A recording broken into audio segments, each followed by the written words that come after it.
Welcome to பிரியமான சமையலறையில் பிரியா. இன்றைக்கி ஒரு ஜாமுன் வீடியோ தான் பார்க்க போகிறோம். இந்த வீடியோ வந்து தீபாவளியிலேருந்தே நம்ம சப்ஸ்கிரைபர் கேட்டுக்கிட்டே இருக்காங்க ஒரு பர்ஃபெக்டான குலோப் ஜாமுனுக்கு. நான் சொல்கிற கம்ப்ளைண்ட் எல்லாம் நீங்கள் ஜாமுன் செய்யும்போது வந்துச்சுன்னா அப்போ இந்த வீடியோ வந்து உங்களுக்கு தான். என்னென்னு பார்த்தீங்கன்னா, ஜாமுன் வந்து நிறைய கிராக்கு விழுது அப்படின்னு சொல்கிறாங்க. அடுத்தது ரொம்ப ஊறிடுது, உள்ளே வந்து கல் போல் இருக்குது, மேலே ஃபுல்லாக ஊறி இருக்குது. அடுத்தது ஜீராவை பார்த்திங்கன்னா மேலே வந்து சேவுலையெல்லாம் ஒட்டியிருக்கிறது மாதிரி ஒட்டியிருக்கு, அப்படி இல்லைன்னா தண்ணியாக இருக்குது. இந்த கம்ப்ளைண்ட்லாம் எதனால் வருதுன்னு இந்த வீடியோவை பார்த்தீங்கன்னா நீங்களே தெரிஞ்சுக்குவீங்க இவ்வளோ மிஸ்டேக் நம்ம பண்ணியிருக்கோமான்னு. இன்றைக்கி நான் செய்கிறது இன்ஸ்டண்ட்டாக கிடைக்கக்கூடிய எம்டிஆர் குலோப் ஜாமுன் மிக்ஸில் தான் நான் செய்கிறேன். அதை வந்து ஒரு பேக்கெட் அளவுக்கு நான் பிரித்து கொட்டியிருக்கேன். நம்ம காய்ச்சி ஆற வச்ச பால், தண்ணி சேர்க்காத பால் 1 டம்ளர் அளவுக்கு எனக்கு இழுத்துச்சு. இதை மாவை வந்து பிசைகிறது தான் ரொம்ப ரொம்ப முக்கியம். நான் வந்து உள்ளங்கையிலெல்லாம் வச்சு பிசையல, 5 விரலாலேயே நான் ஃபஸ்ட்டு மாவை கிளறி கொடுத்தேன். அடுத்து பால் விட்டு பிசைகிறேன். முக்கியமாக நீங்கள் தெரிஞ்சுக்க வேண்டிய விஷயம் என்னென்னா, பிசு பிசுன்னு இருக்கணும் மாவு.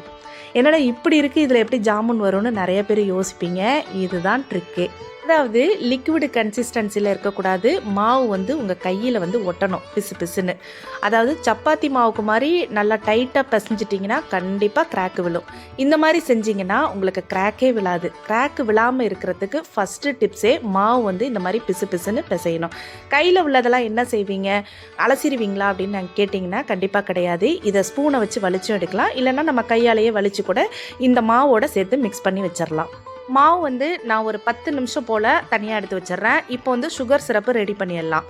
ஒரு பேக்கெட்டுக்கு கரெக்டாக 1/2 கிலோ அளவுக்கு சுகர் சேர்த்துக்கிறேன். நான் சொல்கிற இந்த மெஷர்மெண்ட்டில் நீங்கள் குலோப் ஜாமுன் செஞ்சிங்கன்னா எந்த ஒரு சொதப்பலுமே கண்டிப்பாக வரவே வராது. ஒரு தடவை செய்யும் போதும் இந்த வீடியோ பார்த்தீங்கனாலே உங்களுக்கு போதும். அதாவது ஒரு பேக்கெட் நம்ம வந்து குலோப் ஜாமுன் மிக்ஸ் இதில் சேர்த்தோம். அதுக்கு வந்து 1/2 கிலோ அளவுக்கு சுகர் சேர்த்துருக்கோம், 1/2 லிட்டர் அளவுக்கு தண்ணி சேர்த்தோம். லாஸ்ட்டாக வந்து ஒரு 100 ml தண்ணியை எக்ஸ்ட்ரா சேர்த்தோம். இந்த 100 ml தண்ணி எதுக்கு அப்படின்னு பார்த்தீங்கன்னா, நம்ம வந்து இதை பாயில் பண்ணும்போது வாட்டர் எப்போவுமே எவாப்ரேட் ஆகும். ஸோ அப்படி போனால் கூட 1/2 கிலோ சுகருக்கு 1/2 லிட்டர் தண்ணியில் வந்து இது பாயில் ஆகிட்டு இருக்கும். ஒரு 4 ஏலக்காவை இது போல் விதையை மட்டும் லைட்டாக எடுத்து கொடுத்துட்டு நம்ம அதோட கொதிக்க வச்சிட்ருக்கோம். இப்போது இந்த சுகர் சிரப்பு கொதிச்சிட்டு இருக்கிற நேரத்தில் நம்ம வந்து மாவு பிசைஞ்சு வச்சுருந்தோம். இப்போ அதை வந்து பால்ஸாக ரெடி பண்ணிடலாம். அதே மாவு தான், நான் எந்த எதுவுமே பண்ணலை. இப்போ எடுத்திங்கன்னா எவ்வளோ அழகாக ஒட்டாமல் வருது பாருங்கள். இந்த மாதிரி ரொம்ப சூப்பராக வரும். கொஞ்சம் நேரம் மட்டும் ஒரு 10 நிமிஷம் வச்சுட்டிங்கன்னா மாவு ரொம்ப பர்ஃபெக்டாக வரும். நீங்கள் ரொம்ப நேரம் உருட்டணும்லாம் அவசியமே கிடையாது. ஏன்னா மாவு சாஃப்டாக இருக்கிறதுனால லைட்டாக ஒரு 2 ரோல் பண்ணினீங்கனாலே இந்த மாதிரி ரவுண்ட் ஷேப்பு அழகாக கிடச்சிரும். உள்ளங்கையோட இன்னொரு உள்ளங்கையை வச்சு லைட்டாக ப்ரெஸ் கொடுத்து இந்த மாதிரி ஒரு பாலாக ரெடி பண்ணி தனியாக எடுத்து வச்சுக்கலாம். டிப்ஸ் நம்பர் 2, ஜீரா எப்படி இருக்கணும். அதாவது ஒரு 10 to 15 நிமிஷம் நல்லா கொதிக்குது. கொதித்த உடனே நீங்கள் வந்து இடையில கையில் வந்து இது மாதிரி தொட்டு பார்க்கணும். தொட்டு பார்க்கும்போது கையில் வந்து பிசு பிசுன்னு இருக்கணும், தண்ணியாகவும் இருக்கக்கூடாது. அதாவது சிறு கம்பி பதம் அந்த மாதிரியும் வந்துடக்கூடாது. அந்த மாதிரி கம்பி பதம்லாம் வந்துடுச்சுன்னா உங்களுக்கு வந்து பாதுசாலை ஒட்டி இருக்கிறது மாதிரி கண்டிப்பாக குலோப் ஜாமுனில் ஒட்டி இருக்கும். டிப்ஸ் நம்பர் 3, ஏன் ஜாமுன் வந்து எனக்கு உடையுது. இதுக்கு மெயின் காரணம் என்னென்னா, எண்ணெய் வந்து சூடாகிறதுக்கு முன்னாடி ஜாமுனை போட்டுட்டிங்கன்னா கண்டிப்பாக எல்லாம் பிரிய ஆரம்பிச்சிரும். எண்ணெய் வந்து சூடாக இருக்கணும், ஹை ஃப்ளேம்லலாம் இருக்கக்கூடாது. எண்ணெயை நீங்கள் தொட்டு பார்த்தீங்கன்னா உங்கள் கைக்கு அந்த சூடு வரணும். அதாவது அனல் பறக்கிற சூடு கிடையாது, லைட்டாக வார்ம் ஆகிருக்கணும். அதுக்கு பிறகு நீங்கள் போட்டிங்கன்னா தான் ஜாமுன் வந்து பிரியாது. அதுக்கு பிறகு உங்களால் எவ்வளோ லோ ஃப்ளேமில் வைக்க முடியுமோ அந்தளவுக்கு லோ ஃப்ளேமில் வச்சிடணும். ஏன்னா ஃபஸ்ட்டு வந்து எண்ணெய் சூடாக இருக்கணும், அதுக்கு பிறகு எண்ணெய் வந்து ஓவர் ஹீட்டாக இருக்கக்கூடாது. இந்த மாதிரி ஈவனாக போட்ட உடனே உங்களுக்கு வந்து லைட்டாக அந்த செவர ஆரம்பிக்கும். காரணம் என்னென்னா, அதில் போடுற அந்த சோடாப்பு தான், அவங்க சோடாப்பு போட்டு தான் இந்த இன்ஸ்டன்ட் மிக்ஸ் எல்லாமே ரெடி பண்ணுவாங்க. ஸோ வந்து உடனே நீங்கள் இது மாதிரி ரோல் பண்ணி விட்டுக்கிட்டே இருந்தீங்கன்னா கரெக்டாக இருக்கும். இந்த ஸ்டேஜில் எடுத்து வச்சிங்கன்னா தான் வெளியில் வச்சோன்னே லைட்டாக கலர் சேஞ்ச் ஆகும். டிப்ஸ் நம்பர் 4, 1 மணி நேரத்திலே உங்களுக்கு ஜாமுன் வேணும்னா இந்த டிப்ஸை ஃபாலோ பண்ணுங்கள். அதாவது ஜாமுனும் ஜீராவும் 2மே ஆறி இருந்ததுன்னா சீக்கிரம் ஊறாது. அதே சமயத்தில் 2மே ரொம்ப சூடாக இருந்தாலும் போட்ட வேகத்துக்கு ரொம்ப வெந்து போய் தனித்தனியாக அப்படியே கொலன்னு வந்துடும். அதனால் நமக்கு ஜீரா ரெடி பண்ணி கிட்டத்தட்ட ஒரு 15 நிமிஷத்துக்கு மேலே ஆயிடுச்சு. சூடு எல்லாமே அதுலேருந்து போயிட்டு இப்போ வந்து நான் வந்து லைட்டாக அதை சூடு தான் பண்ணுறேன். லைட்டாக மேலேருந்து ஒரு புகை மட்டும் பறக்குது பாருங்கள், அந்த ஸ்டேஜோடு நான் நிப்பாட்டிட்டேன். அதுக்கு பிறகு நான் வந்து ஓவர் ஹீட்டாக நான் சிம்லையே வச்சு இன்னும் பாக வந்து ரொம்ப நேரம்லாம் ஆக்கல, லைட்டாக ஒரு வார்மாக இருக்கணும். ஏன்னா நம்ம ஜாமுன் எல்லாம் பொரிச்சு எடுத்ததுக்கு பிறகு இதுவும் ஆறி இருக்கும். நம்ம ரெடி பண்ணி வச்சதும் ஒரு 15 நிமிஷத்துக்கு மேலே ஆகிட்டு அதுவும் ஆறிடுச்சு.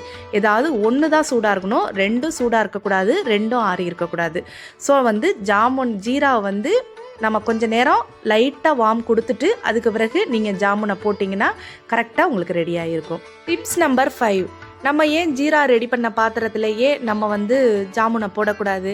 அது வந்து குறுகிய பாத்திரமாக இருந்துச்சு, இது வந்து ஏந்தலான ஒரு பேஷன் போல் இருந்தது. இந்த மாதிரி பாத்திரத்தில் நீங்கள் ஜாமுனை மிக்ஸ் பண்ணால் மட்டும்தான் எல்லாமே ஈவனாக ஊறி ரெடி ஆகிருக்கும். டிப்ஸ் நம்பர் 6, நம்ம வந்து லிட்டை போட்டு உடனே மூடக்கூடாது. எப்போவுமே ஜாமுன் போட்ட உடனே அந்த சூடு கொஞ்சம் குறைஞ்சதுக்கு பிறகு தான் மூடணும். ஏன்னு கேட்டிங்கன்னா உடனே இந்த ஆவி பட்டு உங்களுக்கு இன்னும் கொலன்னு வந்துடும். ஸோ ஒரு 10 நிமிஷம் கழித்து ஆவி போனதுக்கு பிறகு கீழே உள்ளதை அப்படியே மேலே எடுத்து கொடுத்துட்டு அதுக்கு பிறகு லிட்டு போட்டிங்கன்னா கரெக்டாக ஊறி ரெடியாக இருக்கும். இப்போது நான் ஊறி இருக்கிறத உங்களுக்கு காட்டுறேன். எனக்கு வந்து இதுலேருந்து 60 to 65 ஜாமுன் வரைக்கும் வந்துச்சு ஒரு பேக்கெட்டுக்கு. நான் சின்ன சைஸில் பண்ணினேன், அது போட்டோடனே டபுளாக இருக்குது. அடுத்தது பார்த்திங்கன்னா நான் டிஸ்பிளேவுக்காக பாதி எடுத்துட்டேன், அதுக்கு அடியிலையும் உங்களுக்கு ஜீரா இருந்தது, அதையும் நீங்கள் நல்லா கவனிச்சிருப்பீங்க. இப்போ வந்து இதை நான் கட் பண்ணி காட்டுறேன், உள்ளே வந்து எவ்வளோ பர்ஃபெக்டாக ஊறி ரெடி ஆகிருக்குன்னு நம்ம பார்க்கலாம். நான் காட்டுற இந்த வீடியோவில் ஜாமுனை பாருங்கள், எவ்வளோ பர்ஃபெக்டாக நம்ம கடையில் வாங்குறது மாதிரியே அழகாக ரவுண்ட் ஷேப்பில் சூப்பராக இருக்குன்னு பாருங்கள். இது வந்து ஒரு கிராக்கு கூட விழாது. நீங்கள் மாவு வந்து பிசு பிசுன்னு பிசைஞ்சிங்கனாலே உங்களுக்கு வந்து ஷேப் வந்து அழகாக மாறாமல் சூப்பராக கிடைக்கும். இப்போ நான் இதை கட் பண்ணி காட்டுறேன். உள்ள ஊறி எவ்வளோ அழகாக 2 பக்கமுமே நல்லா அப்சர்வ் பண்ணியிருக்குன்னு பாருங்கள். உள்ளே வந்து உங்களுக்கு மாவா கட்டியா அப்படியெல்லாம் எதுவுமே இருக்காது, சூப்பராக வரும். இந்த வீடியோவை பார்த்ததுக்கு பிறகு எத்தனை பேர் ஜாமுன் செய்யக்குள்ள இந்த மிஸ்டேக்ஸ் எல்லாம் நீங்கள் பண்ணினீங்கன்னுங்கிறத மறக்காமல் கமெண்ட்டில் சொல்லுங்கள். எந்த இன்ஸ்டன்ட் மிக்ஸாக இருந்தாலும் நான் சொன்ன இந்த டிப்ஸை மட்டும் ஃபாலோ பண்ணுங்கள், ரொம்ப பர்ஃபெக்டாக சூப்பராக வரும். கண்டிப்பாக இந்த ரெசிபி உங்களுக்கு பிடிச்சிருக்குன்னு நினைக்கிறேன். இந்த மாதிரி இன்ட்ரெஸ்டிங்கான ஸ்வீட் ரெசிபி வேணும்னாலும் நம்ம பிரியமான சமையலறையை தொடர்ந்து ஃபாலோ பண்ணிகிட்டே வாங்க. சப்ஸ்கிரைப் பண்ணாமலே நிறைய பேர் பார்க்குறீங்க, ப்ளீஸ் சப்ஸ்கிரைப் பண்ணிவிட்டு நம்ம சேனலை தொடர்ந்து ஃபாலோ பண்ணுங்கள்.